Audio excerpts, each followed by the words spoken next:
यानंतर पुन्हा जाऊयात कोल्हापुरात. तिथे राजाराम कारखान्याच्या बगॅसला भीषण आग लागली आहे. शहरातल्या अग्निशमन दलाच्या सगळ्या गाड्या घटनास्थळी दाखल झालेल्या आहेत. थेट जाऊयात ज्ञानेश्वर साळोखे यांच्याकडे कोल्हापुरात. ज्ञानेश्वर, किती आहे ही आग आणि काय स्थिती? श्वेता, राजाराम कारखान्याला आग लागलेली आहे. माझ्या पाठीमागे या दृश्यामध्ये पाहायला गेलं तर मोठ्या प्रमाणात कारखान्याच्या बॉयलरला आग लागल्याचं दिसून येते. कारखाना कार्यस्थळामध्ये ही आग आहे. खरं तर आतमध्ये काही कामगार आहेत, ते काम करत होते. मात्र आगीची घटना समजल्यानंतर हे सगळे कामगार आता बाहेर आल्याचं आपल्याला पाहायला मिळते आणि शहरातल्या सगळ्या अग्निशमक दलाच्या गाड्या आता ह्या घटनास्थळी दाखल झालेल्या आहेत. आगीवरती नियंत्रण मिळवण्याचा प्रयत्न सुरू आहे. खरं तर आपल्याला माहिती आहे की ऊस हंगाम सध्या सुरू होता. हा ऊस हंगाम हा अंतिम टप्प्यात आला असतानाच कारखान्याला आग लागलेली आहे, बॉयलरला आग लागली आणि त्यानंतर पूर्णपणे हा कारखाना आगीच्या आता बक्षिस्तानी येताना आपल्याला पाहायला मिळतात. या सगळ्या पार्श्वभूमीवरती अग्निशामक विभाग या सगळ्या आगीवरती नियंत्रण आणताना आपल्याला पाहायला मिळते. कारखान्याचा हा परिसर फार मोठा आहे. सहकारी क्षेत्रातला हा कारखाना आहे. सध्या महाडिक यांची या कारखान्यावरती सत्ता आहे आणि या सगळ्या परिसरामध्ये दृश्य पाहायला गेलं तर या ठिकाणी आपल्याला दिसून येईल की आग आताही धुमसताना पाहायला मिळते.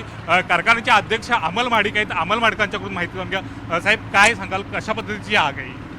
ॲक्च्युली कारखाना सीझन संपल्यानंतर मेंटेनन्स म्हणजे खोलाखोलीचं काम चालू असतं. याच्यामध्ये सगळं स्वच्छता करून झालं असताना एका ठिकाणी ऑइलचा साठा होता आणि थोडंसं ऑइलच्या साठाने बगॅस होतं, त्याच्यामुळे आणि वायरिंग जवळ होतं. त्यामुळे वेल्डिंगचं काम चालू असताना खोलताना गॅस कटरने वेल्डिंग हे दोन्ही कामं चालू असताना त्याची किरकोळ ह्याच्यामध्ये पेट झाली आणि त्याच्यामध्ये थोडासा मोठ्या प्रमाणात आग लागल्याचं हे झाला. पण अग्निशामक दलाची वाहनं लगेच आल्यामुळं हे आता कंट्रोलमध्ये आहे. आगीवरती सध्या नियंत्रण मिळवण्यात यश आलंय का? 100% बऱ्यापैकी आहे. 99% जवळजवळ अग्निशामक दलाच्या माणसांनी चांगलं काम करून अग्नीवरती कंट्रोल आणलेला आहे. साधारण किती वाजता ही आग लागल्याचं लक्षात आलेलं आहे आणि सध्या परिस्थिती हे काय? सगळं अर्ध्या तासामध्ये घडलेलं आहे आणि सगळे कामगार अलर्ट होते, त्यामुळे लगेच लक्षात आल्यामुळे हे कंट्रोलमध्ये आलं. आतमध्ये कामगार कोण अडकले होते का? कुणी नाही, कुठल्याही प्रकारचा कुठला कामगार नाही. प्रत्येक कामगार व्यवस्थित सुखरूप बाहेर आहे. फक्त आगीवरती कंट्रोल करण्यासाठी सगळ्यांचे प्रयत्न. साधारण कितीचं नुकसान झालंय, काय अंदाज? नाही, आता हे बघितल्याशिवाय सांगता येणार नाही.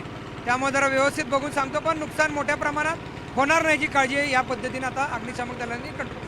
एकूणच पाहायला गेलं तर ही आग आतल्या बाजूने मी दाखवण्याचा प्रयत्न करतोय. आमदार अमल महाडिक हे कारखान्याचे अध्यक्ष होते. त्यांनी या आगीच्या संदर्भातली माहिती दिलेली. सुरुवातीला बगॅसला ही आग लागली, गॅस कटिंगचा आतमध्ये काम सुरू होतं आणि त्यानंतर ही आग धुमसली असल्याचं त्यांनी दावा आहे ते केलेलं आहे. आपल्याला वर पाहायला गेलं तर अग्निशामक विभागाचे हे अधिकारी जे आहेत त्या आगीवरती नियंत्रण मिळवताना आपल्याला या ठिकाणी पाहायला मिळत आहेत. मोठ्या प्रमाणात अग्निशामक दलाच्या टीम या ठिकाणी दाखल झाल्या होत्या आणि त्यांनी आगीवरती या नियंत्रण मिळवायला प्रयत्न आहे तो सुरू केला होता. आणि एकूणच पाहायला गेलं तर या आगीवरती नियंत्रण मिळवण्यासाठी अग्निशामक दलाला यश मिळाल्याचं आपल्याला पाहायला मिळते.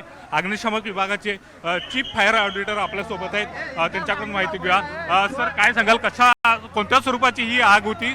तुम्हाला सुरुवातीला वर्दी कधी मिळाली या संदर्भात? ही ॲक्च्युली वर्दी आम्हाला आले बरोबर 10 वाजता, 10-10:15 वाजता वर्दी आले की राजाराम कारखान्याचं जे मेन मशिनरी आहे त्या मशिनरीमध्ये आग लागली होती. मे बी घर्षणामुळे आग लागली असणार आहे.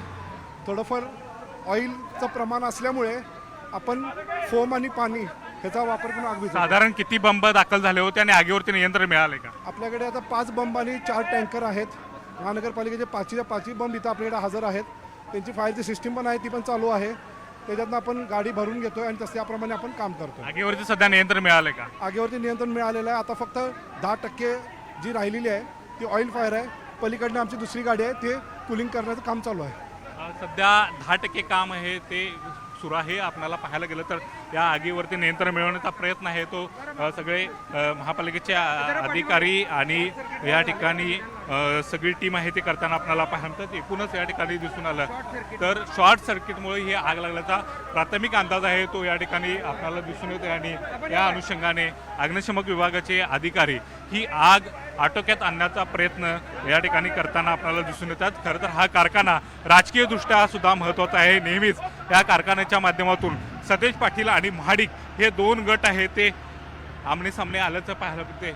आणि या ठिकाणी पाहायला गेलं तर अग्निशामक विभागाच्या गाड्या या ठिकाणी दाखल झाल्याचं पाहायला मिळतं आणि या कारखान्याच्या परिसरामधनं या ठिकाणी पाहायला गेलं तर अद्याप धुराचे लोळ आहे ते बाहेर येताना आपल्याला दिसून येत आहेत आणि या दृष्टीनं पाहायला गेलं तर ही आग अद्याप ही धुमसताना आपल्याला दिसून येते. साधारण ज्यावेळी अग्निशमक विभागाला वर्दी मिळाली त्यानंतर अग्निशमक विभागाच्या 5 गाड्या तात्काळ या घटनास्थळी दाखल झाल्या.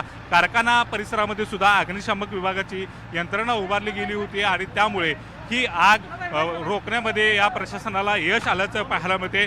पाणी जे आहे ते पाणी इथंच उपलब्ध असल्यामुळे त्या आगीवरती नियंत्रण आणण्यासाठी प्रशासन या ठिकाणी सुईचं त्यांना हे जाताना आपल्याला पाहायला मिळते. आणि एकूणच पाहायला गेलं तर आतमधली ही दृश्य जर पाहायला गेली तर आपल्याला अग्निशमक विभागाचे अधिकारी आणि ही जी टीम आहे ती सगळी टीम आता या आगीवरती नियंत्रण आणण्यासाठी झटत असताना पाहायला मिळते. फोमचा मारा या ठिकाणी होत असल्याचं आपल्याला या दृश्यांच्या मधून दिसतंय. या फोमद्वारे ही आग आटोक्यात आणण्याचा कसोशीने प्रयत्न आहे तो या ठिकाणी होताना पाहायला मिळते. साधारण अद्याप 10% आग आहे ती धुमसताना दिसून येते आणि ह्या आगीचा भटका या ठिकाणी आपल्याला दिसून येते. या माध्यमातून पाहायला गेलं तर आगीचे लोळ आहे ते आपल्याला या दृश्यामधून स्पष्टपणे दिसून येतात.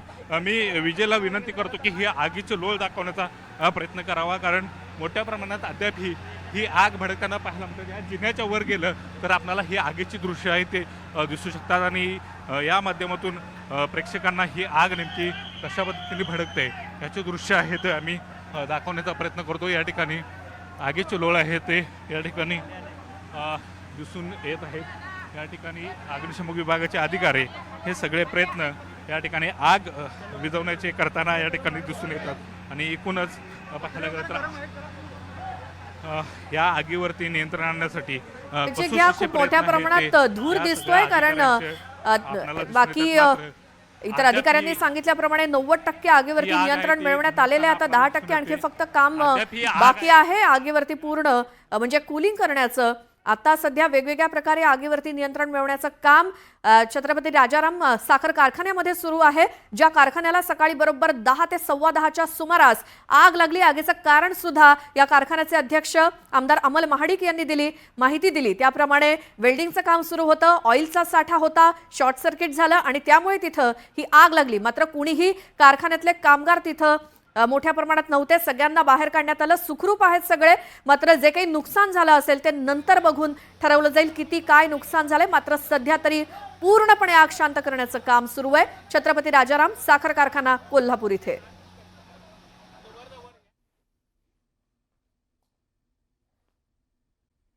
बुलेटिनच्या सुरुवातीला एक ब्रेकिंग न्यूज आहे. धक्कादायक अशी ही बातमी आहे. धाराशिवमधील ढोकी गावात आता कावळ्यानंतर बर्ड फ्लूची माणसालाही लागण झाली आहे. एक संशयित सापडलेला आहे. तर गेल्या काही दिवसांपासून तापानं हा व्यक्ती फणफणत होता. ताप कमी होत नसल्यानं आरोग्य विभागानं स्वॅब घेतलेला होता आणि आता त्या व्यक्तीवर उपचार सुरू असल्याची माहिती आहे. स्वॅब तपासणीसाठी पुण्याच्या नॅशनल इन्स्टिट्यूट व्हायरॉलॉजी प्रयोगशाळेमध्ये पाठवण्यात आला आहे. सध्या पशुसंवर्धन विभागाकडून बर्ड फ्लू ची या ठिकाणी लागण झालेली आहे का त्याविषयी तपास सुरू आहे.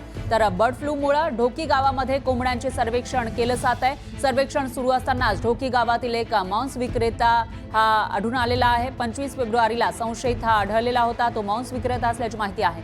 तर धाराशिव शहरातील एका खासगी रुग्णालयामध्ये ताप कमी होत नसल्यानं त्याला दाखल करण्यात आलं होतं. त्यावरून संशय बाटलाय. ढोकी गावातील पोलीस ठाणे परिसरात 21 फेब्रुवारीला काही कावळे मृतावस्थेत सापडलेले होते आणि त्यानंतर त्यांना बर्ड फ्लूची लागण झाल्याचं उघड झालं. तर 24 फेब्रुवारीला प्रयोगशाळेकडून मिळालेल्या अहवालातून कावळ्यांना बर्ड फ्लूची लागण झाल्याचं स्पष्ट झालं होतं. ढोकी गावच्या 10 किलोमीटर परिघातील परिसर हा अलर्ट झोन घोषित करण्यात आला आहे.